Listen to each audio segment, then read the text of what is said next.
Cuando nosotros determinamos la necesidad de que una medida de control que anula el peligro, acá está la medida, acá está el peligro, y voy a poner la medida de control, peligro, medida o medidas pueden ser más, y este anula el peligro. Entonces, cuando configuramos eso, para saber si la medida de control está funcionando, ¿qué definimos? Límites críticos.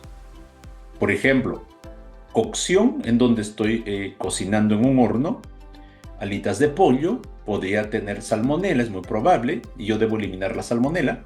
Mi medida de control, entonces, mi salmonela, la salmonela, y esta es la medida de control que sería cocción hasta alcanzar a temperatura letal. ¿Ya? Y para esta medida de control defino los límites críticos, o límite crítico, puede ser uno o más.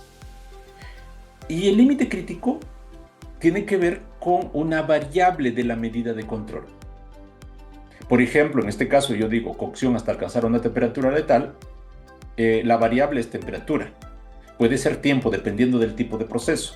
Si es continuo, me interesa el tiempo de resiliencia en el horno, por ejemplo. Pero temperatura es la variable, tiempo también es otra variable del proceso. Generalmente se pone a la medida de control, ¿no?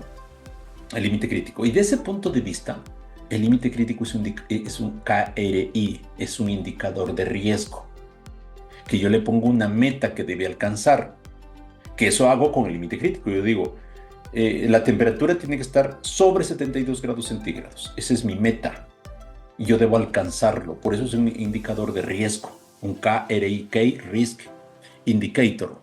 ¿Por qué es importante verlo así?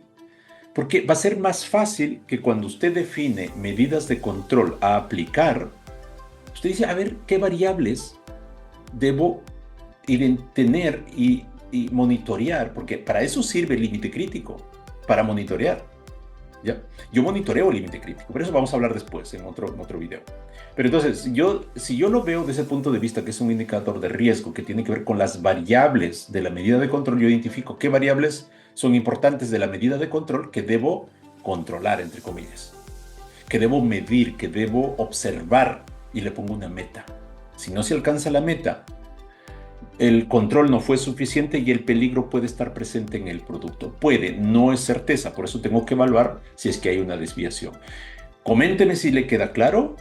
Yo trato de explicar así porque yo lo entiendo así y yo entiendo esquematizando, tratando de relacionar conceptos. Si les gustó el video, suscríbase por favor, porque eso nos permite a nosotros seguir trabajando para poder explicar y aportando a la cadena alimentaria, que no es de llaneros solitarios. Lograr inocuidad del producto es trabajo en equipo.